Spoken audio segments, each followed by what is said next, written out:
25শে March 1971। রাজধানীতে শুনশান নীরবতা। নিরস্ত্র বাঙালি ঘুমিয়ে, হঠাৎ রাজধানীতে পাক সেনাদের সহস্র গাড়ি। ঘুমন্ত নিরস্ত্র বাঙালির ওপর পাকিস্তানের হায়নাদের থাবা। মুহুর্মুহুর গুলিতে নির্বিচারে হত্যা করা হয় নিরস্ত্র বাঙালিদের। রাজধানী ও এর আশেপাশের অঞ্চলগুলোতে সরকারের উচ্চপদস্থ কর্মকর্তা, শিক্ষাবিদ, ইতিহাসবিদ ও বুদ্ধিজীবীদের তালিকা করে গণহত্যা চালায় পাকিস্তানি হানাদার বাহিনী। রাতের অন্ধকারে ঘুমন্ত বাঙালিকে হত্যার ঘটনা ছড়িয়ে পড়ে দেশের সর্বত্র। দেশব্যাপী শুরু হয় মুক্তিযুদ্ধ। দিন, সপ্তাহ করে মাস, কখনো সম্মুখ, কখনো বা কৌশলে। টানা 9 মাস চলে রক্তক্ষয়ী যুদ্ধ।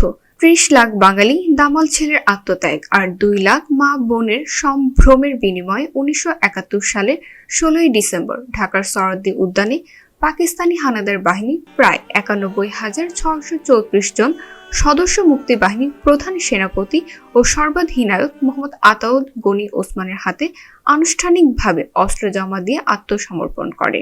স্বাধীন ও সার্বভৌম রাষ্ট্র হিসেবে অভ্যুদয় ঘটে স্বাধীন এক বাংলাদেশে। 1972 সালে 22 জানুয়ারি প্রকাশিত এক প্রজ্ঞাপনে 16ই ডিসেম্বরকে বাংলাদেশের জাতীয় দিবস বা বিজয় দিবস হিসেবে উদযাপন করা হয়।